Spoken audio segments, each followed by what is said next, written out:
यदि रोने वाले के साथ कोई रो दे तो वो व्यक्ति श्रेष्ठ कहलाता है महादेवी, महान कहलाता है। दूसरों के दुख को अपना दुख तो केवल वही व्यक्ति समझ सकता है जिसका हृदय दर्पण की भांति स्वच्छ हो।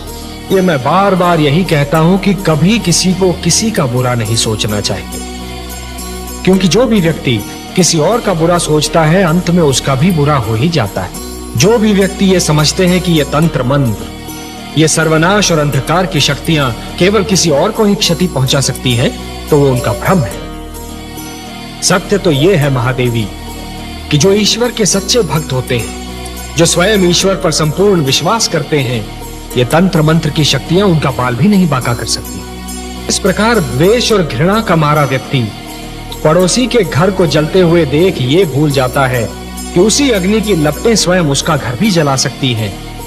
उसी प्रकार जो व्यक्ति तंत्र मंत्र में विश्वास करता है, वो ये भूल जाता है कि यही तंत्र मंत्र की शक्तियां स्वयं उसका भी सर्वनाश कर सकती हैं। सत्य तो ये है महादेवी कि स्वयं मैं अपने भक्तों के वश में हूं। अपने प्रेम से, अपने विश्वास से, अपनी भक्ति से और अपनी श्रद्धा से मेरे सारे भक्त बार बार मुझे उनकी सहायता करने के लिए विवश करते रहे हैं और करते रहेंगे। और मुझे अपनी इस विवशता पर कितनी प्रसन्नता होती है, इसका मैं क्या वर्णन करूं महादेवी, इसका मैं क्या वर्णन करूं महादेवी। कि जिस प्रकार जब एक पुरुष भटक जाता है तो केवल एक ही व्यक्ति भटकता है, परंतु जब एक नारी के पैर डगमगाने लगते हैं तो समस्त परिवार डगमगा जाता है। उसी प्रकार जब एक शिष्य भटकता है तो केवल एक ही छात्र भटक जाता है, परंतु जब एक गुरु भटक जाता है महादेवी तो समस्त छात्र समाज भटक जाता है। महादेवी, जो मृत्यु से डरते हैं वो जीवन जीने के लिए सिद्धांतहीन समझौते करने लगते हैं, और ऐसा सिद्धांतहीन जीवन मृत्यु से भी बुरा होता है महादेवी। इतिहास साक्षी है कि जीतते तो वही हैं जो मृत्यु के भय पर विजय पा लेते हैं, और सिद्धांतहीन जीवन जीने वाले तो कायर होते हैं महादेवी। आपने सत्य कहा कमल नयन। मृत्यु से क्या भयभीत होना, वो तो एक दिन आकर ही रहेगी, किंतु मृत्यु के भय से जीवन का सुख चैन खोना मूर्खता है। जिस प्रकार अग्नि सूखी लकड़ी को सरलता से जला देती है, उसी प्रकार क्रोध सुंदर भावनाओं को सहजता से भस्म कर देता है। वो मेरे विरोधी है, इसलिए मेरा विरोध करने की धुन में वो विवेक तो क्या स्वयं को भी भूल गए हैं। मेरा विरोध करने की भावना उनकी विद्वत्ता पर भारी पड़ चुकी है महादेवी।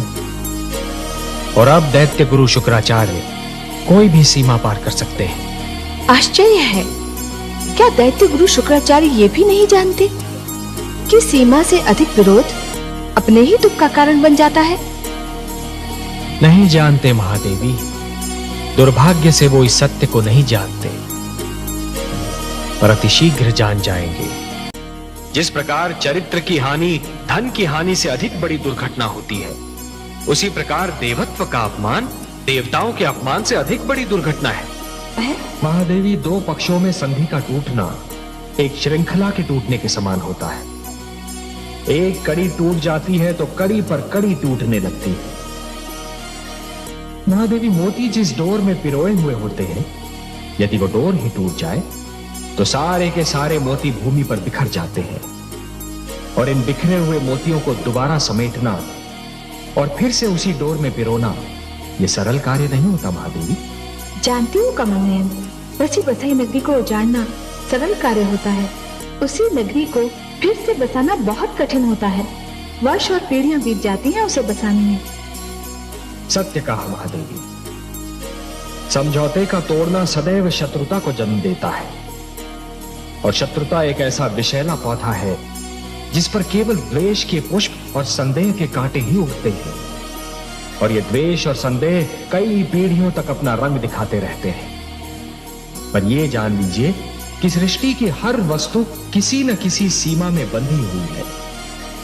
इच्छा हो, ईर्ष्या हो, क्रोध हो, कोई भी भावना हो, उसकी अपनी सीमा होती है, और जब वो भावना अपनी ही सीमा को लांघकर परे चली जाती है तो स्वयं अपने लिए ही हानिकारक सिद्ध हो जाती है। ये प्रेम, ये स्नेह और एक दूसरे का आदर करने की यह भावना ही मानव जाति को संस्कृति देगी, सभ्यता देगी, उसे उत्थान का मार्ग दिखाएगी। ये भावनाएं और इनको प्रदर्शित करने की शक्ति केवल मानव जाति को मिली है। यदि मानव ने इन भावनाओं की रक्षा की तो ये भावनाएं उसे जीवन की प्रेरणा देंगी, उन्नति की शक्ति देंगी, उसे शांति का मार्ग दिखाएंगी। और यदि मानव ने इन भावनाओं को त्याग दिया तो वो पशु और पिशाच के स्तर से भी नीचे जा गिरेगा।